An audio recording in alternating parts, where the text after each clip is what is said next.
In this video, we're going to learn about Pinyin. Now, I suggested that you watch the videos from Yo-Yo Pinyin Chinese course, and she does an excellent job overall of talking about Pinyin. So I'm going to put that description in the video below, in the description below, the link in the description below.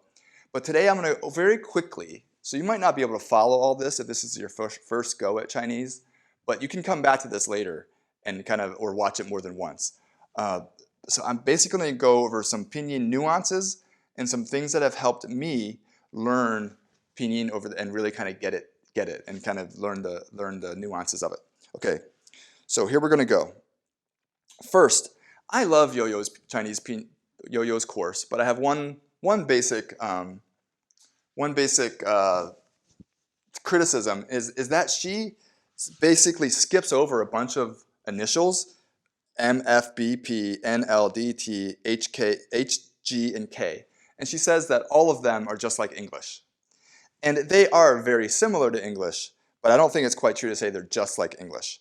Basically, there's a pattern with many of them. All the ones in this category right here, these right here, B, P, D, T, G, K, also H and H.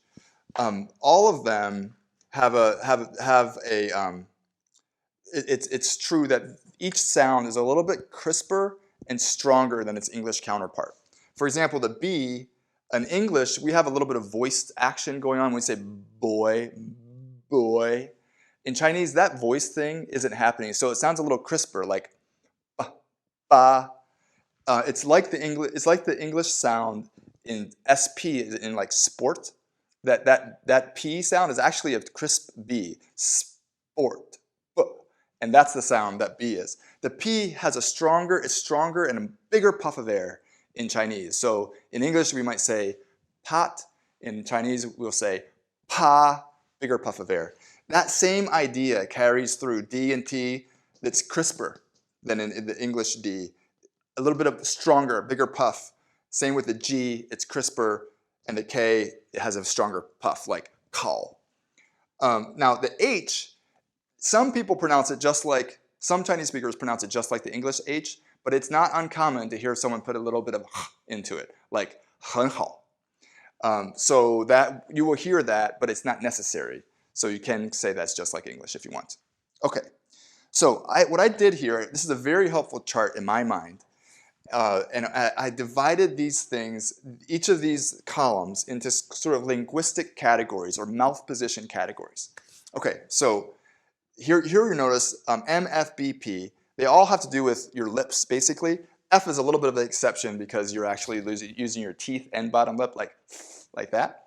But basically, this is all lips right here. We have M, B, P, okay?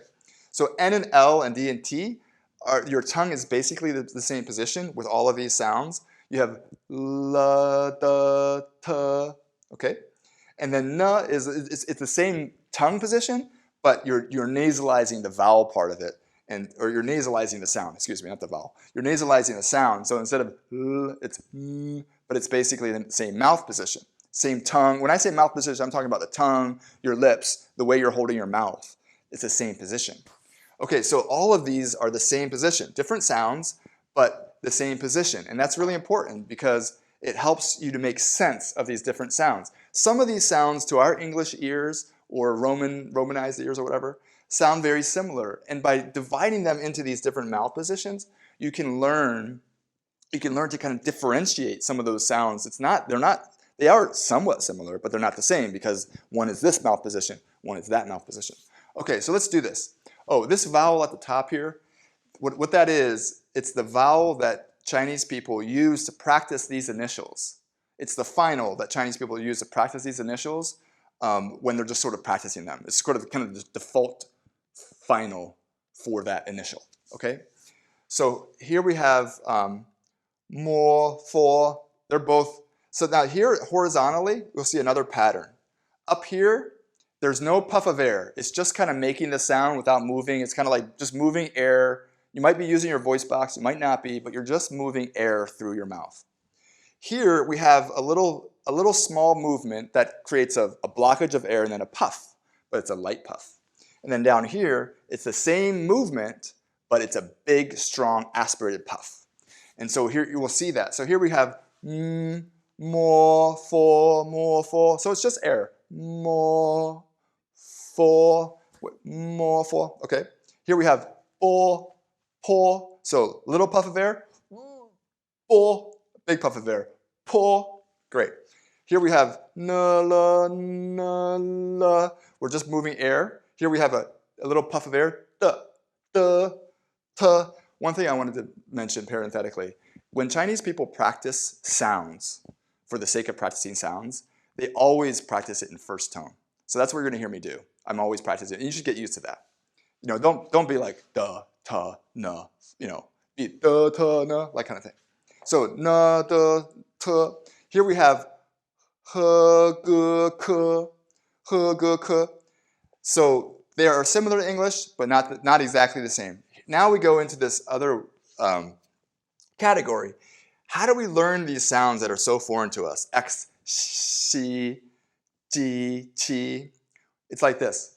You can get to this sound by using the English vowel E. So E, that mouth position, E. Now just close your teeth and push air through there. E, xi. Now do the same, now that's just pushing air. Si. Do it with G, a little puff of air, big puff of air. Chi, si, ji, chi. You notice how my mouth doesn't move when I say those three sounds in a row? Si, ji, chi. It's because it's the same mouth position. It's just air, little puff, big puff. Okay. Here, now these I's are different. From Yo-Yo Pinyin's course, you should have learned that when this I comes after these these letters, then it's pronounced like this. So, s, z, c, air, puff, big puff. S, z, c, s, z, c. Now, this is a weird sound. How do you get there from English, or like from an English mindset? Like this. Say the sound s, and then without moving your mouth, just open your teeth just a tad, just vocalize that sound. Actually, in Yo-Yo's Chinese course, she says, Yo-Yo's Pinyin course, she says that the I is actually silent. That doesn't make sense to me. You can think of it that way if it works for you.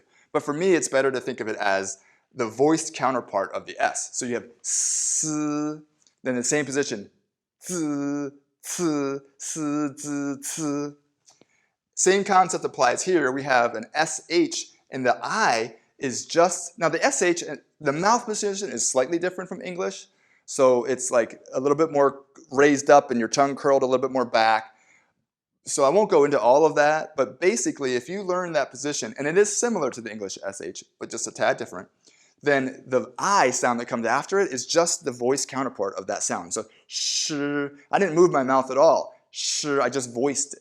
Sh, dr, ch. And then R is, Pinyin has this weird rules about certain vowels can't begin a syllable. And so when this sound right here is a syllable by itself, it's written R-I. Or if it starts a syllable like ra, then it's written R, even though it's actually this sound right here. Does that make sense? Okay, here we go. We're gonna keep on moving. We're moving quick. I-O-U becomes Y-O-U because it can't start with an I if it's by itself. If it's after initial, it's written I-U, but there's actually an O in there. U-E-I becomes W-E-I because the syllable can't start with a U. But when it's after an initial, it becomes U-I. So, there's a little E in there. U-E-N becomes W-E-N because it can't start with a U. But when it's by itself, it's written U-N, but there's a little E in there. One. So we have yo, yo, yo, way, way, way, one, and we have E. What do I want to tell you about E? E is normally pronounced that's the E sound. However, whenever it's surrounded by, on either side, before or after, an I, like this sound, E right here, then it becomes eh. So if it's E-I, it's A. If it's I-E, it's yeah, yeah. So that's another thing to know. And then there's some more things I could teach you about. Let's see. Man, there's so much I could go into, but I think this is getting long, so we'll stop here. And we'll stop here. Maybe I'll put some things in the note in the description below to kind of give you some other things I wanted to share, but it's getting too long. So we'll stop here. Some introduction, more introduction to Pinyin and some nuances. Next video, we're starting with our grammar course. Woohoo!